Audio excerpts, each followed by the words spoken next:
Hello and welcome to the corner of Morris and Queen. I'm Chris Green.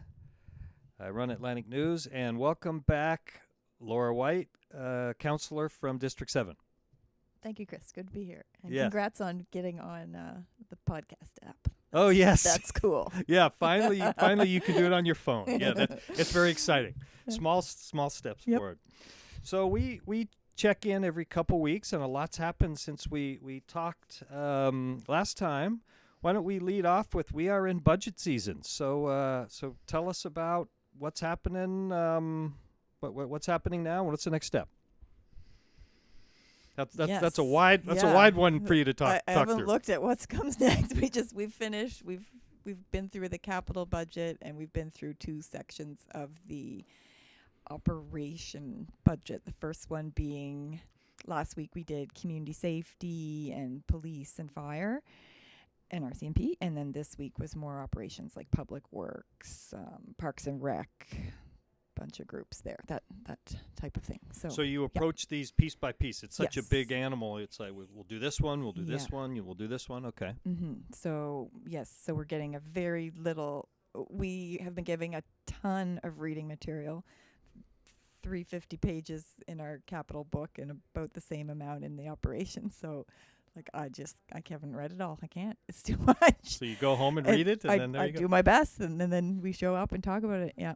So the process is we are introduced with what staff has set for a budget, and they've obviously done their work on trying to keep it as low as possible while maintaining service. And then it's up to us they come to us with it's called overs and unders.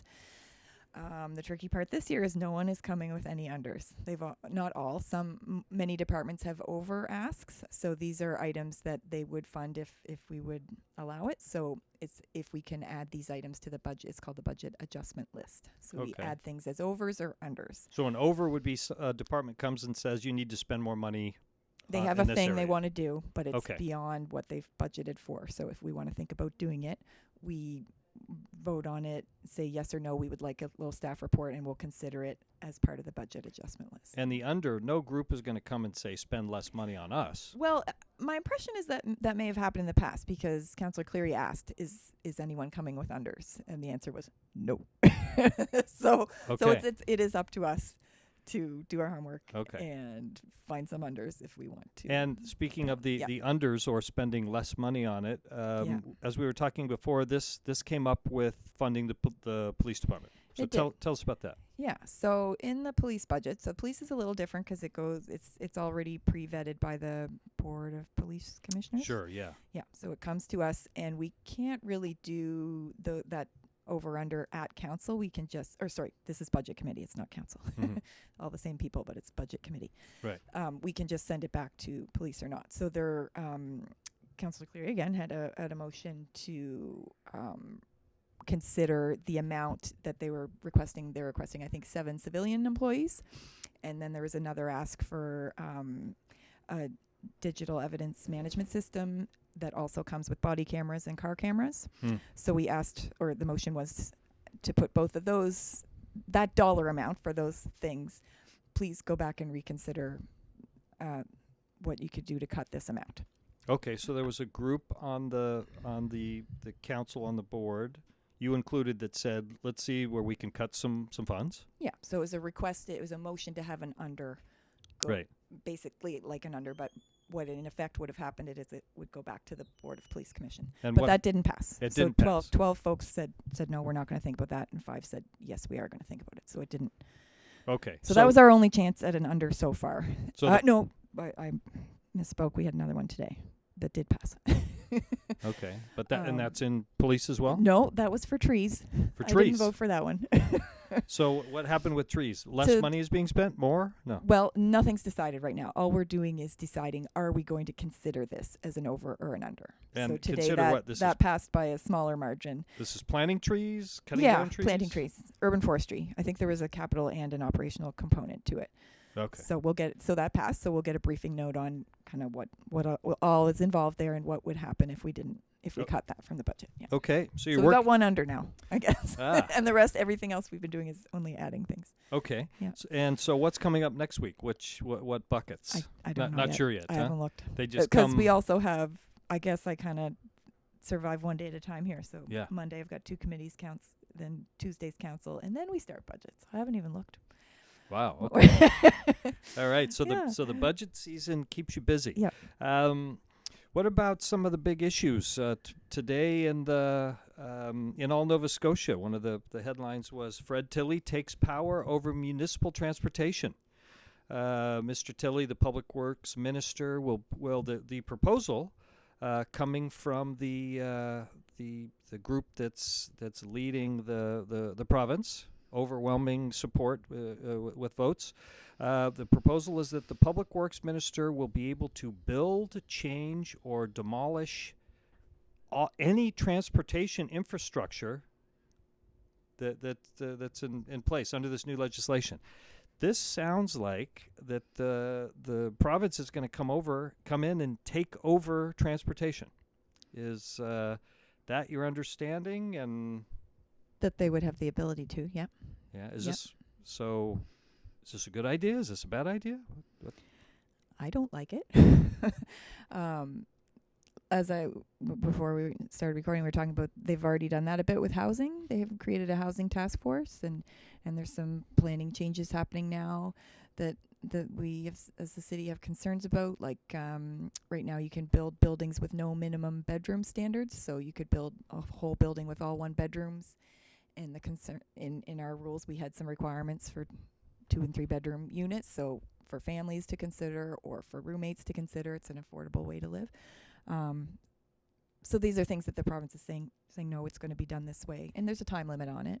Okay. And then also the commercial frontage, we talked about that. I think there's no requirement to have commercial frontage in a building, which adds to the livability of a neighborhood if you have a residential building on top and stores on the bottom. Okay, so the province has... So they've already done that with housing. They've already done this with housing, and it sounds like yeah. some of this was positive because the municipality said, look, we need some help with funding, help out with this. Is that right? Or was it just more I'm not quite sure encroachment? what you're referring to. Like housing in general, in most sense, is a provincial responsibility. So, Okay.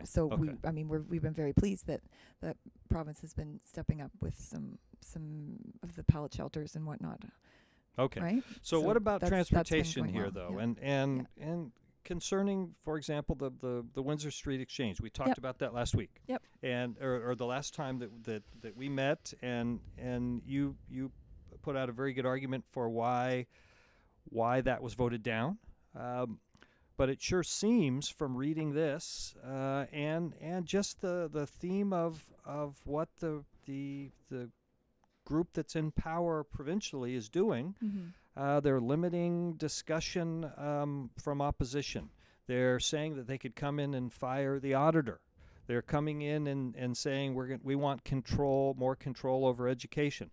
They're coming in and saying that in terms of transportation, let's take tolls off the bridges, put more cars on the bridges to come into the city. There is certainly a trend here, and then you have the at the provincial level saying we're going to change how voting is. Snap elections are okay. Also, let's extract more resources and push the economic side. So with transportation, it seems that after Windsor, after that debate, the attitude is, look, municipality, you had a chance to do it. You voted no, so now we're just going to take this over. This is too important, so get out of the way. Is that basically happened? I guess so. I mean, I'm not involved in these conversations. So, I mean, anyone who voted like I did against the plan for the Windsor Street Exchange had no intention of not doing the Windsor Street Exchange. It's just the plan in front of us wasn't there yet. It wasn't what we wanted. And we felt like that funding piece that I mentioned that was for the movement of goods was kind of holding back the design from being we wanted to include those bus priority lanes. Right. It's a pinch point to get on and off the peninsula. We all know we want to work on traffic congestion, and the best way to do that is to improve our transit. Right. So we really want that in the design. And you only get one chance to do these things. Like, I mean, Spring Garden Road, for example, was done recently. That's not going to change anytime soon if you don't like what's there. Like, it's set. Once you do these big projects, Right. it's a long time before they get touched again. So we just want to do it right. So it's coming back. Staff is coming back. There's been lots of conversations happening, between then and now. Mm-hmm. And staff is coming back with more information on Tuesday's council. So I remain hopeful that we can pull it out here. So you're optimistic that it's not necessarily the case that this is a done deal. The province is going to come in and say, this highway's coming through. You all got to move. We'll deal with the buses later. The commercial side is too powerful. That's not a foregone conclusion in your mind? No, none in mine. No, my okay. Mind. We'll see what happens Tuesday. I'm very hopeful that we can have a solution that works for everything we're looking for. So paint a scenario that works out for what you're talking about. How might that work out? I mean, well, if the it design does. isn't set in stone right now. I think it's at the 30% design phase. I could be wrong. Okay.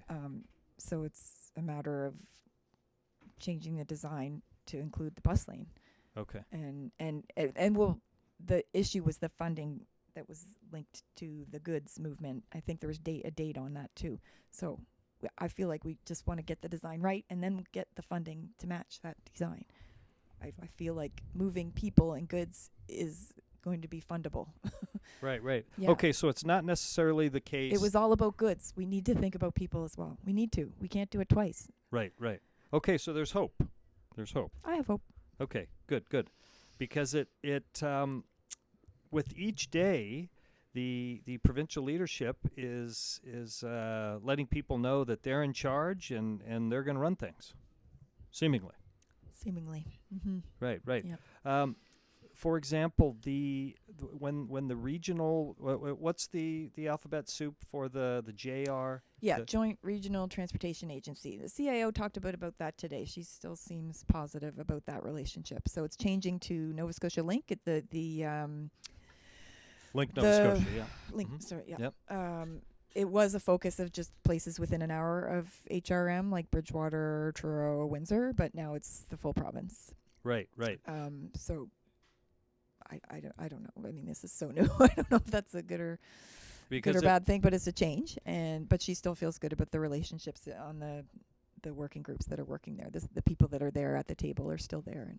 And because when this was discussed last week, the finance minister said, "Well, the provincial leadership is not ready to share the details of this plan yet."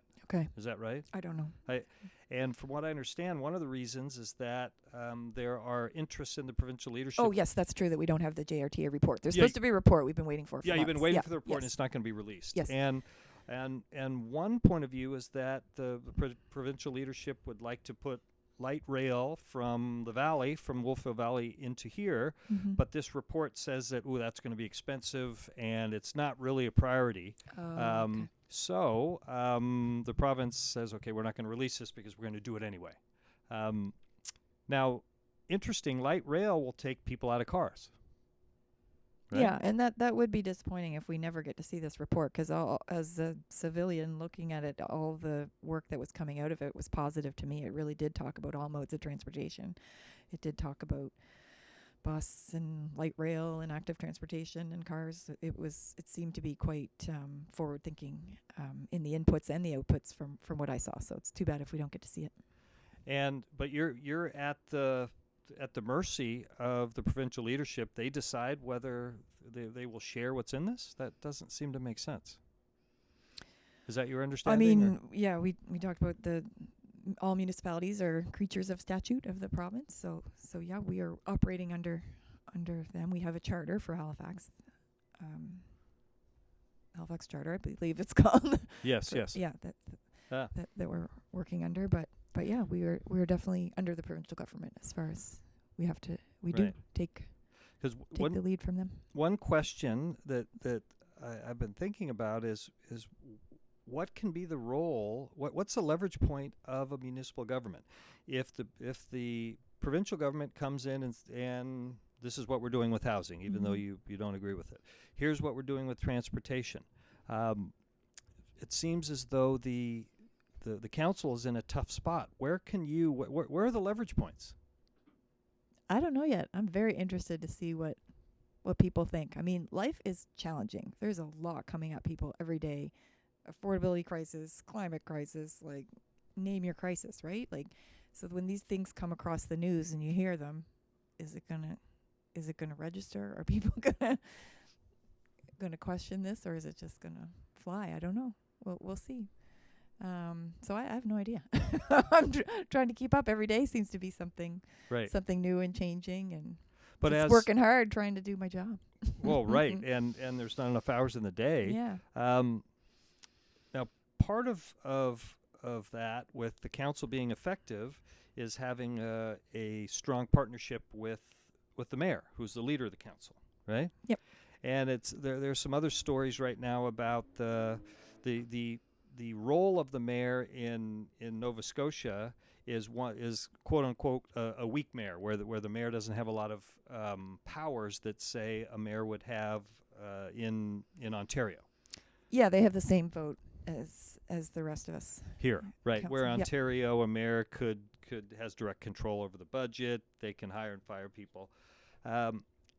Is that something, in your opinion, is that something that would help in this situation if the role of the mayor in Nova Scotia became more powerful, or is that not the problem? I'm not sure what you mean by help, because help with what? Well, help with our last discussion was where can the council be effective? Mm-hmm. And if the council's in a tough spot because the province controls them and is coming in, we're going to do this. Well, it sure seems that a council could be stronger if they're in strong partnership with a mayor who's really leading.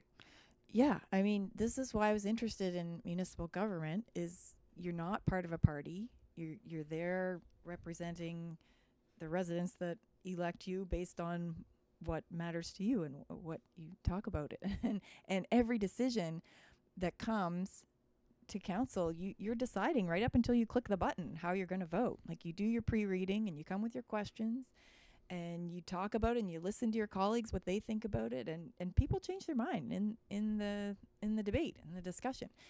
So what am I saying? Like, this is what's attractive to me, is we're all working together and we need to get to know each other and form those relationships, and we can certainly have a very strong mayor by working together. We don't need different rules to have a strong mayor. Okay, so the role of the mayor, strong mayor in so that doesn't have to happen. That was my question. Okay, that doesn't have to happen. No, but we just need to work together well.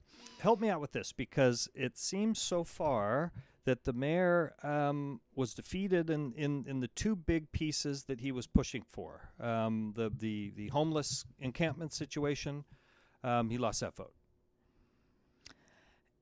Yeah, right. Lost that vote. The Windsor Street Exchange, he lost that vote.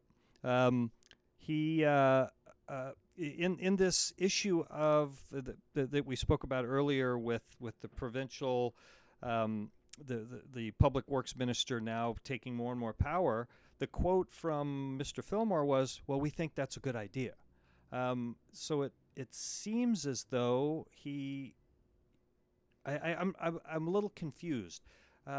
Is the mayor still finding his feet in terms of being effective and getting the things done that he wants to do? What direction is he going in? Do you have? Early on, I had the homelessness vote. There was definitely some reach out from the mayor on that topic very early on in our term. Right. So a lot of communication. There was communication about that. Then there was a one-on-one meeting with each councillor that I understand. Mm-hmm. That's the extent of how, other than, little bit of back and forth on emails or whatever, but I haven't had a big discussion with the mayor since that. So I'm very much open to talking to the mayor and finding common ground. Like, I did that right after the election, like looked at my platform, looked at his platform. So, well, let's see what we can work together on. As I mentioned, BRT is something we're both very keen on. So BRT, the bus situation. Rapid transit, yeah. Right. So I'm open to working with the mayor. The second vote you mentioned, that was important to the mayor, he didn't speak to me about it before, so I didn't know it was important to him. But then afterwards, it may or may not have changed how I voted. Cause this is the Windsor Exchange. Yeah. But then after the Windsor Exchange, the mayor spoke about how disappointed he was that it didn't pass. He did. Right. Okay, so some better communication, perhaps. I would like all that. around. Yeah, and I would like to talk to the mayor more. He's been away on vacation. He's back. He's sick now. Wait till he's better. And yes. And let's so chat and move forward. So we'll stay tuned with this provincial municipality relationship, because it sure seems that the province is growing in power, and this is what we're going to do. But we'll see what happens next week with the transportation vote. Your name came up. You were a leader in speaking about this platform that used to be called Twitter. Oh, X. Yeah, we didn't talk about this last week. What how did that come up?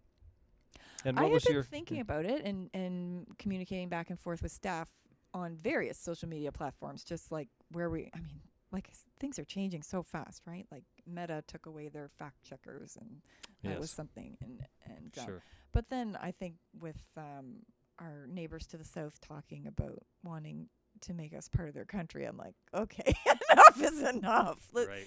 The owner of this platform is in the White House working away. Like, no, we can do better. And I guess the question is, if you work for the government, where's the platform that we are communicating? Was that kind of your point? That we shouldn't be it's our main platform. We have 3. We do police on there. When you say there, on X. Yes, on X. Yeah. Like we have the HFX Gov. We have registered police. So this is fires on there. This is the main platform to communicate. And so I feel like it's the main social media. We're on Instagram and Facebook as well, but it's a main. And so what was the point you made with this? Get off it? I just don't think our values line up with the people that own it. Yeah. At all. And so basically, I think we can communicate in other ways that and don't feel like such a conflict to what we stand for. This was a couple weeks ago. Did you get feedback on this? Lots of feedback. Yep. Yeah. Yep. People agree, disagree? Most people agreed. The people that didn't agree were not very kind in their comments, except for one person who was really thoughtful. Was against it, but had a really thoughtful way of communicating. Well, but I'd say 95% were like, "Yay, let's do this." Well, this is and do it faster. This is this is usually the vibe on X. If you disagree with somebody, you're not you're not gentle and respectful. Take a look at some of the comments that were made against me after that. Wow, and you can see why. So if not X, where? Place. So if not X, where? Well, I want to leave that up to staff. I have thoughts, but staff can. Okay. There's people that work on this all the time. Okay. Well, you said you have thoughts. Where would be a good spot? Where should the communication be happening? Is it lots of people are sending me emails about options for doing things, and they're things I've never heard of. Like, they're not social media at all. They're other ways, like RSS feeds and like other ways of getting the message out that isn't even through social media. So I'm not a techie. I don't know. Right. I mean, I'm on Blue Sky, which seems to be the replacement. Yes. But it doesn't have to be that. It just I just don't think X is the place for us. It's funny. I've seen a couple bumper stickers on Teslas that say, "Don't blame me. I bought this before he went crazy," or something. Oh, that's funny. Something to that effect. Yeah. Yes. Okay. So, what else would you like to mention? Just mention the Ale House. That's building that means something to people around here, and they would like to see it stay standing, and there's a request for a demolition permit out against that. So Ale House is right across from the Citadel there. Yep. It was taken, or it used to be a bar, but somebody was killed in front of it, and so the people that ran it, is this what happened? Then they lost why is that not a bar anymore? I think because the owner would like to build housing. Oh, or I don't know if it's housing, actually. I have no idea. I shouldn't say that. Right. I don't know. I just know they've the owner wants to tear it down and build something not else. just the Ale House, but the sports bar and the keg. Okay. So the whole thing, they want to tear it down. I can only assume it would be for housing. But and so this is, there are groups that want to protect this heritage building. Yep. Mm-hmm. Yep. So I wrote a little blog post about that a couple of weeks ago, and it's still kind of at this status. Like, there is a type of agreement called a heritage development agreement, where if you preserve the heritage building, you can get additional building rights for your housing projects. And I've seen a number of these come across at our community councils and whatnot, and they look really kind of exciting. Like, you'll have like an old historic house and then behind it a big glassy tower. So you kind of get both. You get on the streetscape, you get the heritage look, and then behind it. Okay. So I'm hopeful, and staff are hopeful, that the owner will see the financial benefit to doing that, because that Okay. they get to build more if they preserve the heritage. So If they go for that option. So that's what we're hoping will happen, because we're not in the position to be able to register it, and that's just confrontational anyways. They don't want to register it. It's their building. Right. So we'd like to work with them, and hopefully they will decide to register it and do a heritage development agreement. That's our hope, and it's still conversations going on. So stay tuned. Yep. Okay.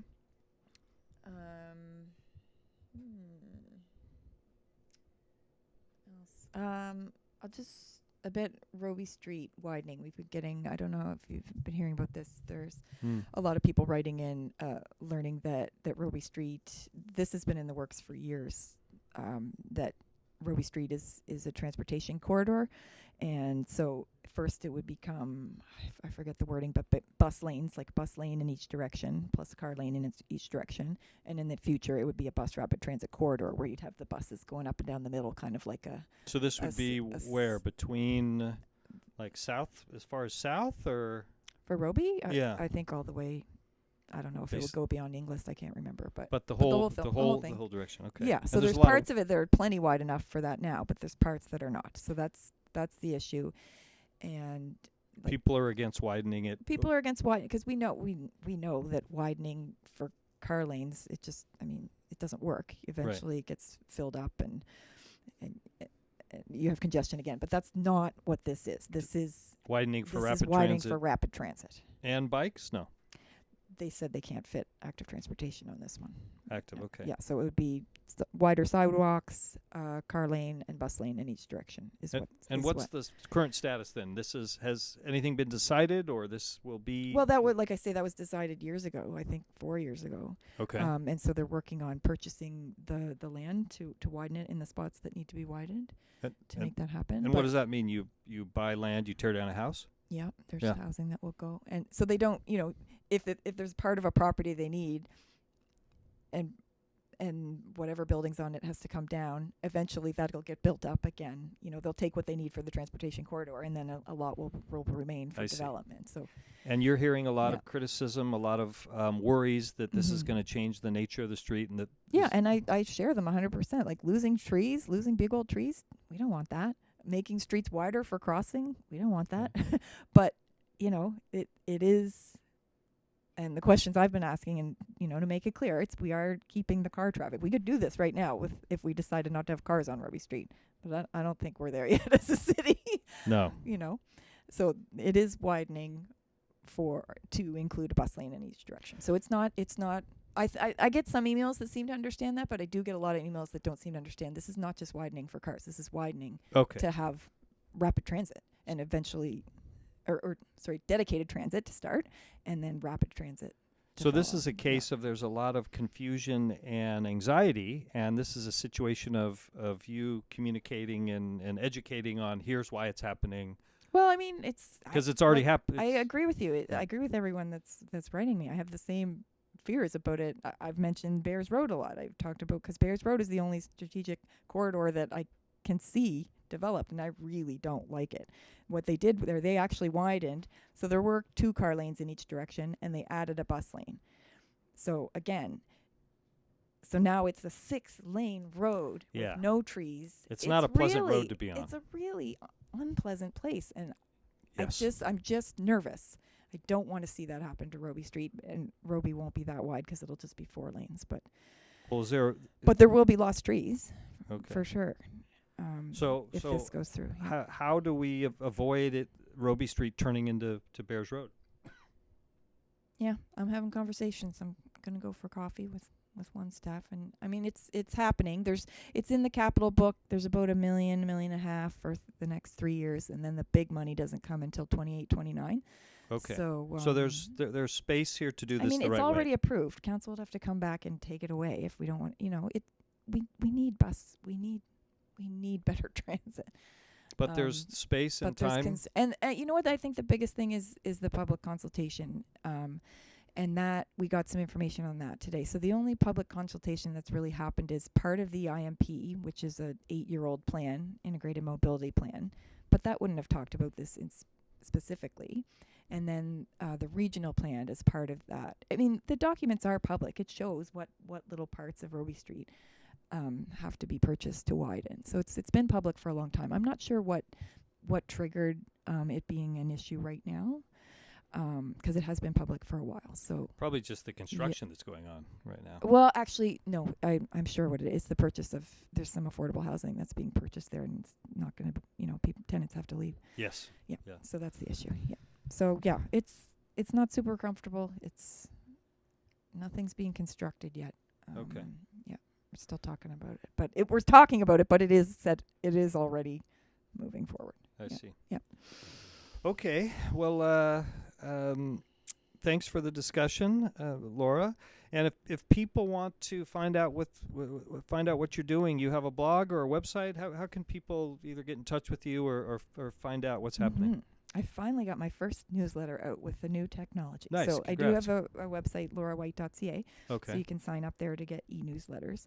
But I also do, like I mentioned, the blog on the Ale House. So that'll be, I do these, if it's a specific topic, I'll do a little blog post on it and then share it on social media. Mm-hmm. And then when I do the newsletter, which will be more monthly in nature, I'll kind of refer back to those things I've talked about and add some more community updates, and that'll be a newsletter. Okay. Yeah. All right, Laura. Well, thank you, and we'll check in again in a couple of weeks. Okay. Thank Okay. you, Chris.